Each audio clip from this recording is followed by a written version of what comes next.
In today's video, I am going to teach you how to make margins Brevo. Margins are one of those small design settings that can make a big difference in how your content looks. When you adjust margins, you control the space around a block, which helps your layout feel balanced and easier to read. We are going to walk through the process step by step, and I will explain what to look for at each moment. First, click on the specific content block you want to adjust. This might be a text section, an image area, or any other content element in your editor. Take a moment to make sure you are selecting the correct block, because the margin settings you change will apply only to the block you have selected. On screen, you will usually notice a highlighted outline or a selection state that confirms the block is active. Once the right block is selected, the next step is to open the settings area from the sidebar. Look over to the sidebar panel where the editor shows options for the currently selected block. In that sidebar, select either Block Settings or the Spacing tab. This is the area where margin and padding controls are grouped together, so it is the most direct place to make layout changes. If you do not see spacing options right away, Block Settings is often where you can access them. Now that you are in the correct tab, you will be ready to change the spacing values. Use the sliders or fields to modify the padding or margin values.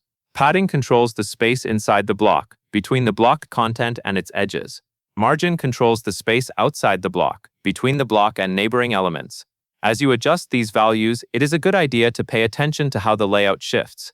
If you increase margin, you may see more breathing room around the block. If you increase padding, the content inside the block may spread out slightly, making it feel more spacious. As you work with the sliders or input fields, make changes gradually. Small adjustments are often enough, especially if your goal is just to refine the spacing. If the editor provides separate controls for different sides, such as top, right, bottom, and left, you can fine-tune the look by adjusting only the side that needs attention. If you are not sure which value to change, start with margin first, since that typically affects overall placement between elements. After you have updated the margin or padding values to match the spacing you want, you need to apply the change. This is an important step because many editors do not finalize layout updates until you save. Click Save to apply the changes.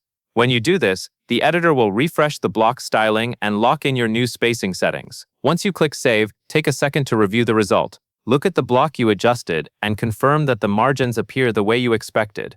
Also check nearby content, since margin affects how the block relates to the elements around it.